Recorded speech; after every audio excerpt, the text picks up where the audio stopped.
Student, welcome to our educational channel mechanical पंडित।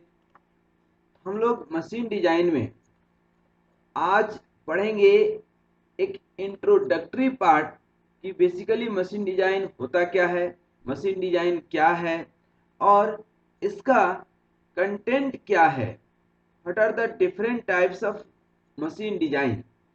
तो basically जब हम मशीन को डिफाइन करते हैं, बेसिकली सिर्फ और सिर्फ मशीन को यदि डिफाइन करते हैं तो जो बचपन में हमने डिफिनीशन पढ़ा था या आपने पढ़ा था उसी से लेकर के हम आगे बढ़ेंगे कि machine is a device that reduces the human effort.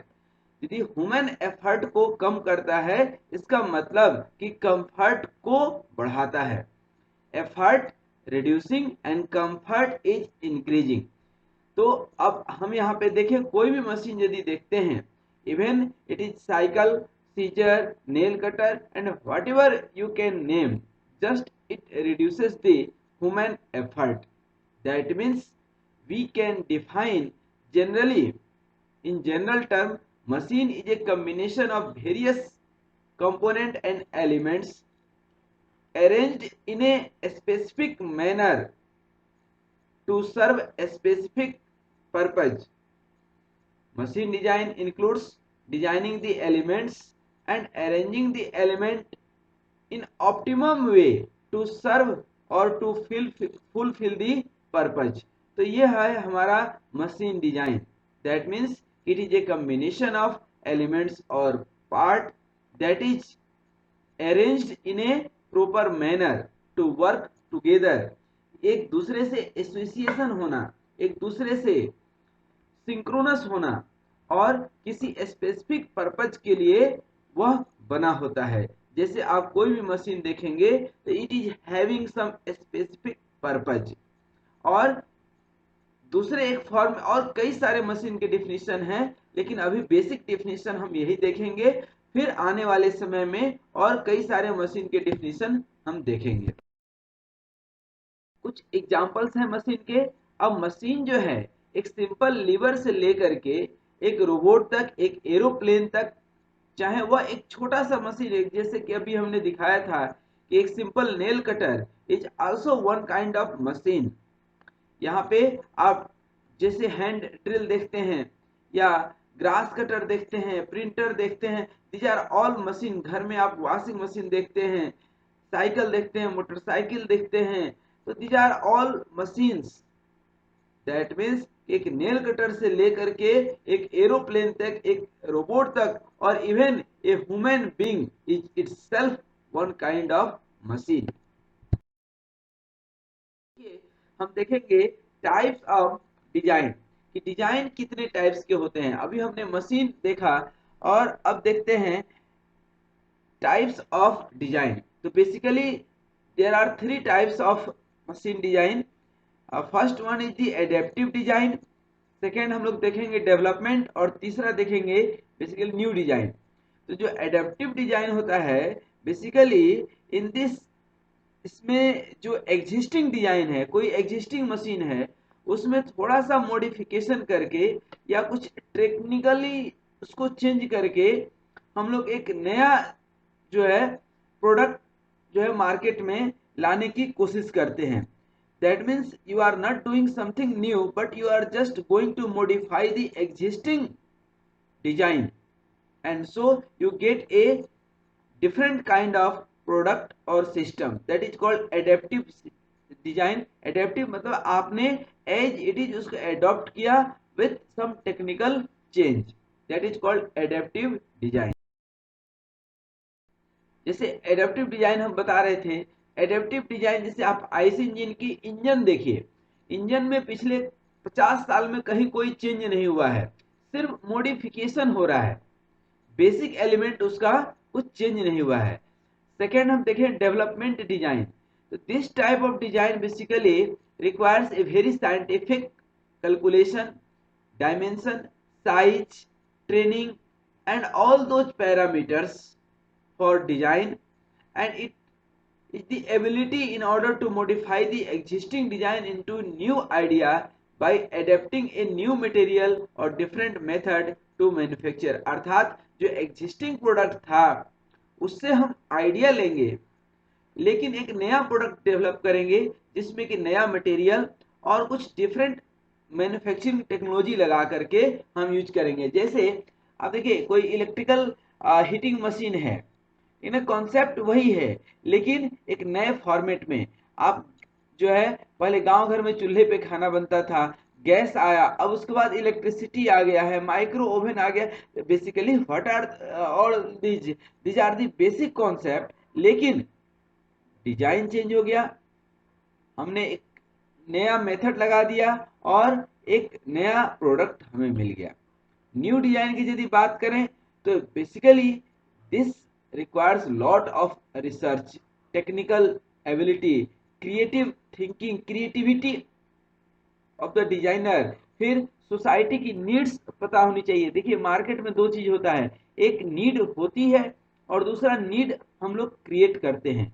तो being a designer either identify the need of society, what the society wants, society को किस चीज की जरूरत है वह आप पता कर लें एंड अकॉर्डिंगली आप प्रोडक्ट डेवलप करें, या कुछ ऐसा प्रोडक्ट डेवलप करें जिसके लिए सोसाइटी में एक आवश्यकता, एक चाहत, एक नीड पैदा हो जाए। दैट इज दी वे।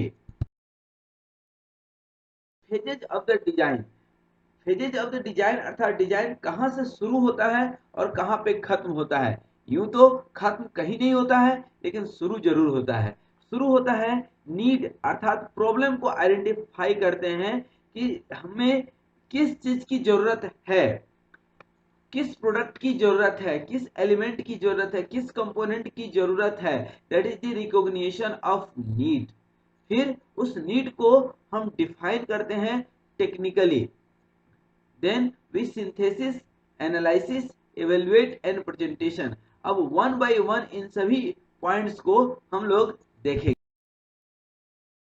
पहला जैसा कि हमने देखा recognition of need, that means कि उस प्रोडक्ट का क्या यूज है, ठीक ना।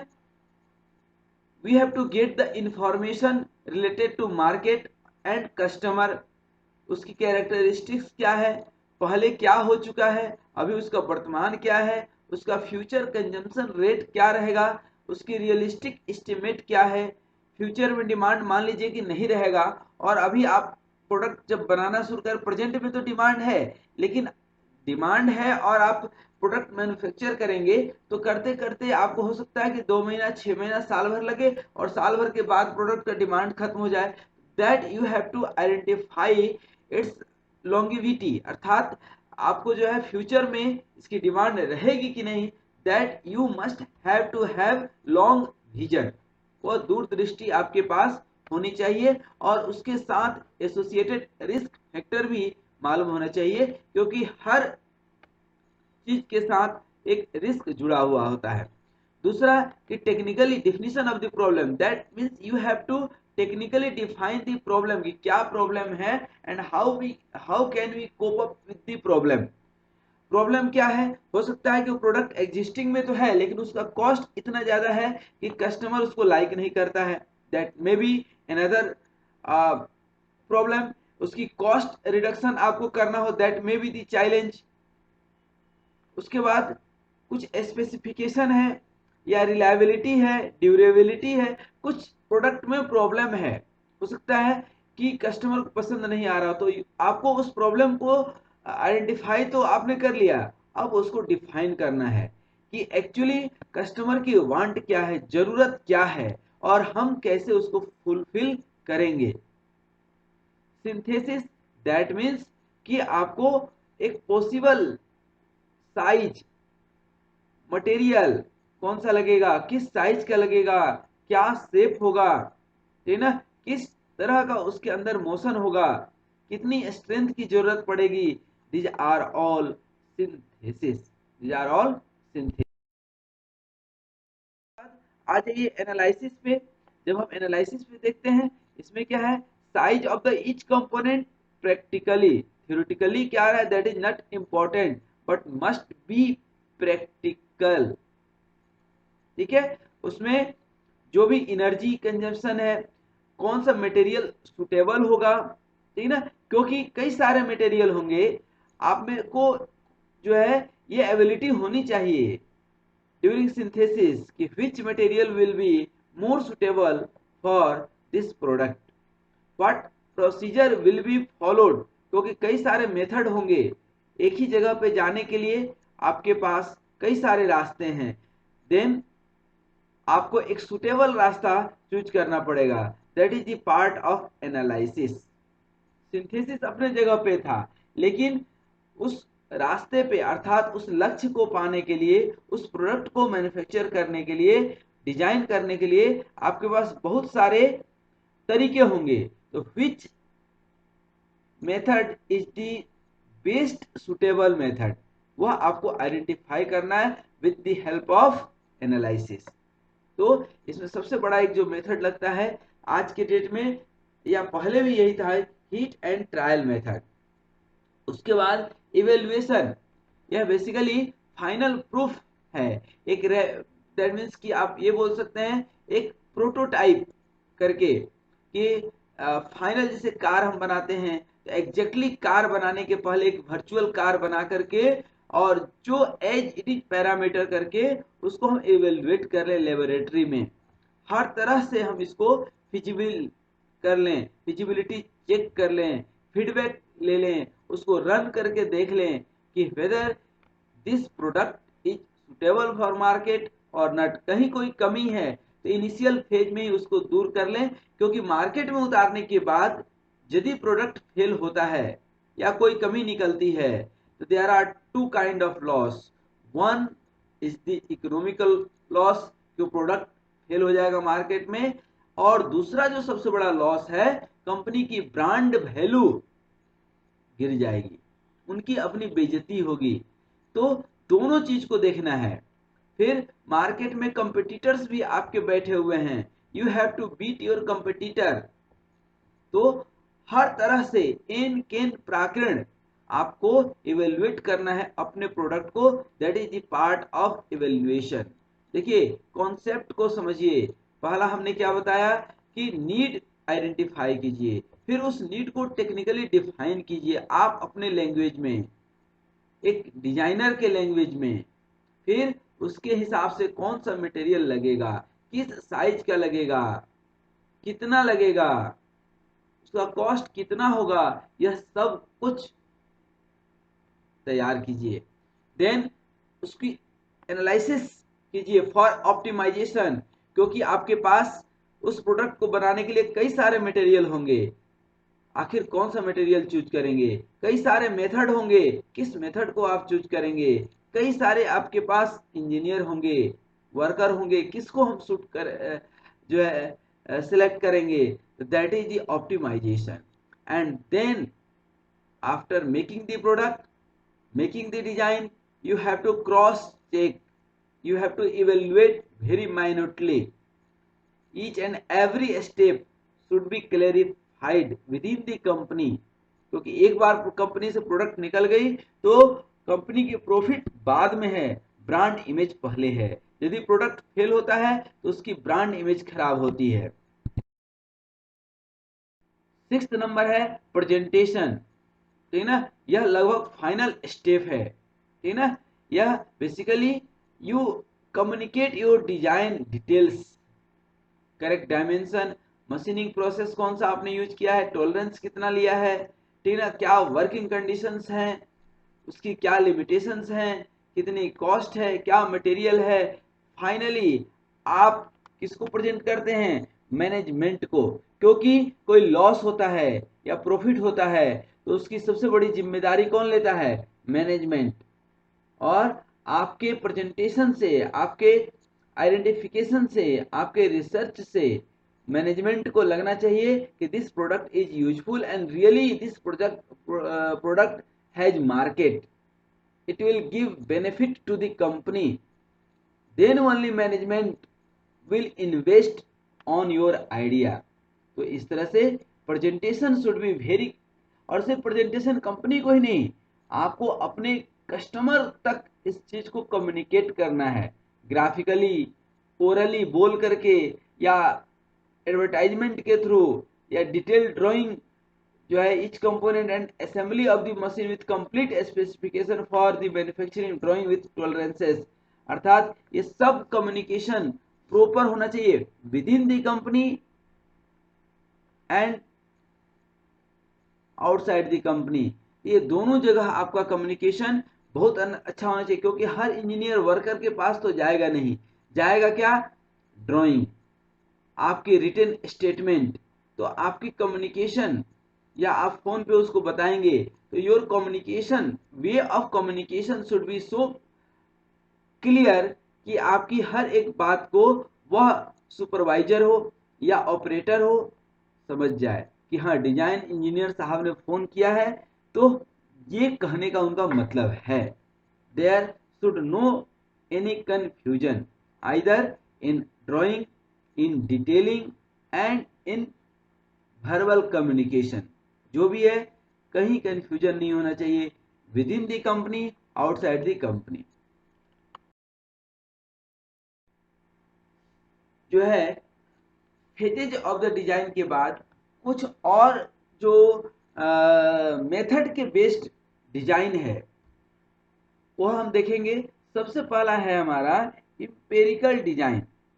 इंपेरिकल मतलब क्या, बेस्ड ऑन द प्रैक्टिकल, है ना। ये इंपेरिकल फॉर्मूला पे बेस्ड होता है, इसका कोई इनिशियल कॉन्सेप्ट नहीं होता है। करत करत होत अभ्यास ते जड़मति होत सुजान वाला चीज है कि एक्सपीरियंस के आधार पे, प्रैक्टिस के आधार पर हम चीजों को आइडेंटिफाई करते हैं, फार्मुलेट करते हैं। इसका कोई मैथमेटिकल इक्वेशन नहीं होता, ठीक है। होता तो मैथमेटिकल इक्वेशन ही है, लेकिन वो आया कहां से, एक्सपीरियंस से। So it is called empirical design. दूसरा है रेशनल डिजाइन, ठीक है ना। यह पूरा का पूरा मैथमेटिक्स और मैकेनिक्स के ऊपर डिपेंड करता है। यह सबसे एक परफेक्ट डिजाइन आप बोल सकते हैं इसको, ठीक है ना, क्योंकि इसमें एग्जैक्ट क्यों कैसे कहाँ ये पूरा जो है 5W का जो है एक्सप्लेनेशन देता है, वेयर, वाई, हुम, सब चीज का आपको एक्सप्लेनेशन इसके अंदर मिल जाएगा। तीसरा industrial design. Basically industrial design क्या है, जैसे कि इंडस्ट्री में प्रोडक्शन करते हैं तो that you have to design the layout कि कौन सा इक्विपमेंट कहाँ रहेगा, कौन सा मशीन कहाँ रहेगा, ठीक है ना। इसमें आपका टेरेस कहाँ होगा, क्रेन कहाँ होगा, ठीक है ना। Basically this is the plant layout with in the company, that is the part of industrial design. Next is the optimum design.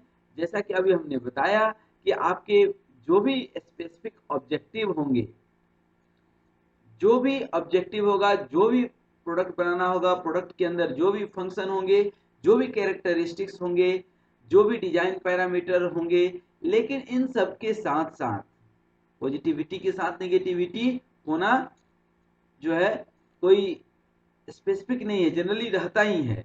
इसका मतलब कि जब इतने सारे पॉजिटिविटी आपके दिमाग में आएंगे, आप अच्छे अच्छे डिजाइन बनाएंगे तो उसके कुछ लिमिटेशंस भी तो होंगे, कुछ कंस्ट्रेंट्स भी होंगे, कुछ दिक्कत होंगी, कुछ परेशानी होगी, कुछ चीजें अच्छी होंगी, कुछ डिजायरेबल होगा, कुछ अनडिजायरेबल होगा। अनडिजायरेबल को, निगेटिव को कम करना है, पॉजिटिव को ज्यादा करना है। और ज्यादा मतलब आपको अपने ऑब्जेक्टिव में आपका डायरेक्शन क्लियर होना चाहिए।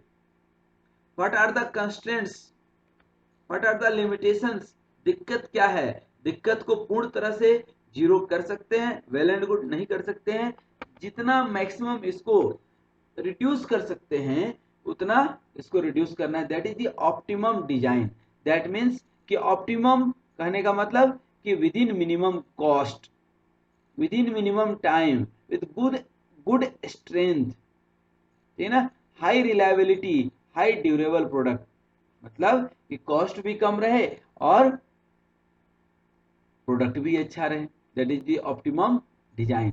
एलिमेंट डिजाइन, ठीक है ना, दैट मीन्स कि जो भी आप मशीन बनाएंगे, जैसे कोई मशीन देखते हैं तो it is compose, it is consist of number of mechanical parts. जो भी मैकेनिकल कंपोनेंट्स हैं, एंटिटी है, एलिमेंट्स हैं, चाहे वो छोटा से छोटा कोई भी एंटिटी हो, एक स्क्रू ही क्यों ना हो, एक कोई की हो, कोई एक शाफ्ट हो, पिस्टन हो, कनेक्टिंग रॉड है, जो भी है, स्लाइडर है, ठीक है ना, जो भी है, that must be designed based on the concept of mechanical engineering, mathematics के कॉन्सेप्ट पे डिजाइन होना चाहिए, जहां पे थ्योरी ऑफ मशीन का कॉन्सेप्ट हो, स्ट्रेंथ ऑफ मटेरियल का कॉन्सेप्ट हो, ये सब कॉन्सेप्ट ले करके हमको उस एलिमेंट को डिजाइन करना है। 6th नंबर देखेंगे सिस्टम डिजाइन, अर्थात कॉम्प्लेक्स कोई मैकेनिकल का सिस्टम है, कोई जैसे ट्रेन का ट्रैक्शन मोटर है जिससे ट्रेन चलता है, इलेक्ट्रिक ट्रेन, तो that is the system design. तो वहां पे 4 मोटर लगे होते हैं, 4 व्हील पे, 2 आगे और 2 पीछे, दैट मस्ट बी सिंक्रोनस। जैसे एरोप्लेन पे आप देखते होंगे, एरोप्लेन जैसे ही ठीक ना टेक ऑफ करता है, ये व्हील्स ऑटोमेटिक क्लोज हो जाता है, फिर लैंड करने के समय ऑटोमेटिक ओपन होता है। आप सोचिए यदि ऑटोमेटिक ओपन ना हो या किसी कारण से कोई प्रॉब्लम हो गया तो ये पूरा का पूरा सिस्टम क्रैश कर जाएगा। उसी तरह से आज जब सब कुछ कंप्यूटराइज्ड हो रहा है, क्योंकि नीड अर्थात वर्क वॉल्यूम बढ़ते जा रहा है, तो वहां पे कंप्यूटर की आवश्यकता भी बढ़ते जा रही है। तो हम लोग जो मशीन ड्राइंग, जो इंजीनियरिंग ड्राइंग पढ़ते थे, जो हम लोग शीट पे ड्रॉ करते थे, जो हम लोग मैथमेटिकली एनालिसिस करते हैं, इक्वेशन लगाते हैं, वह सब कुछ आज के डेट में कंप्यूटर पे अवेलेबल है। That is the computer aided software बहुत सारे हैं, कंप्यूटर एडेड डिजाइन है, कंप्यूटर एडेड इंजीनियरिंग है, और भी कई सारे फैक्टर्स हैं जो हम लोग देखेंगे कैड में, और सिमुलेशन सॉफ्टवेयर है, CAE, CFD, ये ना फिनाइट एलिमेंट एनालिसिस है, इन्हें एडम्स है, डेट्स है, एरिज है, ऑटोकैड है, यूनिग्राफिक्स है, सॉलिड है। There are so many softwares for the mechanical design purpose. तो ये भी हम लोग एक जो है 4th नंबर वीडियो में देखेंगे। इस तरह से कई सारे वीडियो बनेंगे अपने, अभी 300 प्लस वीडियो हम बनाने वाले हैं मशीन डिजाइन में, और आपको ये देखने मिलेगा। मशीन कंपोनेंट के जो है डिजाइन में क्या क्या हमें कंसीडर करना चाहिए, तो सबसे पहले तो टाइप ऑफ लोड, ठीक है ना। अब जब लोड लगाएंगे तो लोड क्या हो सकता है, due to self weight of the machine, inertia due to reciprocating parts, inertia force हम लोग पढ़ चुके हैं, पावर ट्रांसमिशन, पावर ट्रांसमिशन करते हैं तो कई बार centrifugal centripetal force automatic generate होता है, ठीक है ना।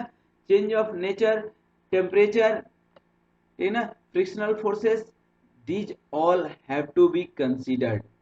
लोड में भी कौन सा लोड लग रहा है, एसटीडी लोड या स्टैटिक लोड लग रहा है, या डेड लोड है, लाइव वेरिएबल और डायनामिक लोड है, सडन लोड है या इम्पैक्ट लोड है।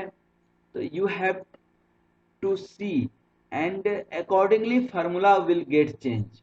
फार्मूला भी अलग अलग होंगे, कंडीशन भी बिल्कुल अलग अलग होगा। तो लोड हम सिर्फ कह रहे हैं तो ये हमें ध्यान देना है कि कौन सा लोड, क्योंकि बहुत सारे तरह के लोड हैं, ठीक है। तो अब ये आपको जो है लेक्चर नंबर, आई थिंक ये 7 या 8 में, लेक्चर नंबर 6 में, लेक्चर नंबर 6 में इन सबको 1 बाय 1 करके हम डिटेल में वीडियो बनाएंगे, बनाए हुए हैं, आप इसको जरूर देखिए। मोशन ऑफ द पार्ट, ये भी हम लोग थ्योरी ऑफ मशीन में भी पढ़े थे, मशीन डिजाइन में भी देखेंगे। और ये चूंकि बेसिक कॉन्सेप्ट है कि मोशन किस तरह का है, तो एक रेक्टिलिनियर मोशन होगा, रेसिप्रोकेटिंग मोशन है, ऊपर नीचे, जैसे आईसी इंजन का पिस्टन है, ये स्प्रिंग है, ऊपर नीचे जा रहा है, तो दैट इज बेसिकली रेसिप्रोकेटिंग, ठीक है ना।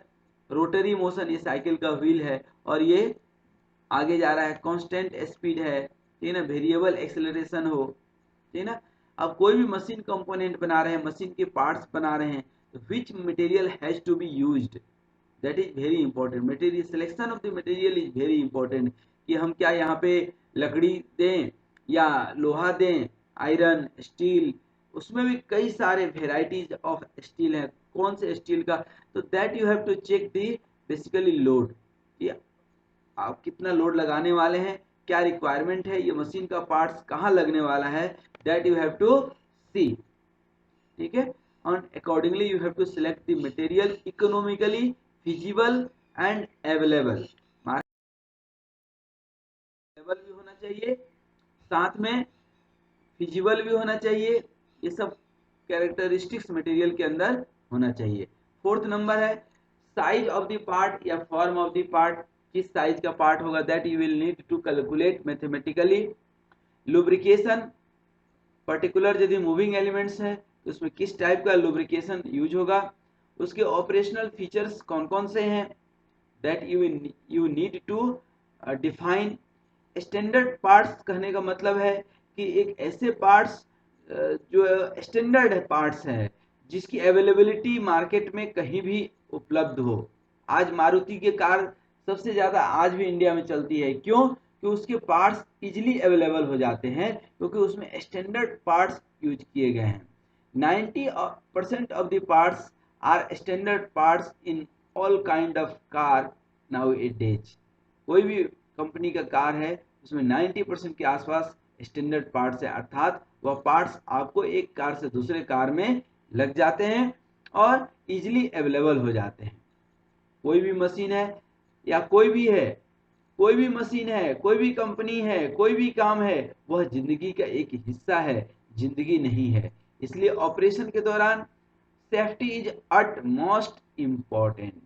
After every thinking you will need to manufacture the product, और ये मैन्युफैक्चरिंग कहाँ होगा, प्रोडक्शन कहाँ होगा, वर्कशॉप में। That kind of facility should be there. This design is called layout design, कि कहाँ पे किस तरह से कौन सा ऑफिस होगा, कौन सा मशीन होगा, कौन सा ऑपरेटर उस मशीन को ऑपरेट करेगा, दीज आर द थिंग्स। कितने नंबर ऑफ कंपोनेंट हमको मैन्युफैक्चर करना है, फोरकास्टिंग मेथड यहाँ पे लगेगा। इंडस्ट्रियल इंजीनियरिंग में एक टॉपिक है फोरकास्टिंग, उसके हेल्प से हम लोग ये निकालते हैं number of components. Cost of construction हमारा कितना होगा, फिर लीगल या टैक्स वगैरह कितना लगेगा, हमें कितना प्रॉफिट चाहिए, तो हम ये कैलकुलेट करते हैं कि कितने रुपया में, कितने पैसा में हमें इस आइटम को सेल आउट करना है। फाइनली पूरे प्रोडक्ट को असेंबली करते हैं, पैकेजिंग करते हैं, and then we deliver to the market. तो आज हमारा ये पूरा का पूरा एक टॉपिक था जो है इंट्रोडक्शन टू मशीन डिजाइन, जिसमें हम लोग different types of the design देखे, फिर डिजाइन के कुछ पैरामीटर्स हम लोग देखे। आने वाले वीडियो में भी काफी कुछ देखेंगे, तो मैं उम्मीद करता हूं कि यह वीडियो आपको बिल्कुल समझ में आया होगा, और अपने दोस्तों के साथ इसको शेयर करना मत भूलिएगा। Thank you very much for watching. स्वस्थ रहिए, मस्त रहिए, हमेशा मुस्कुराते रहिए। Thank you very much.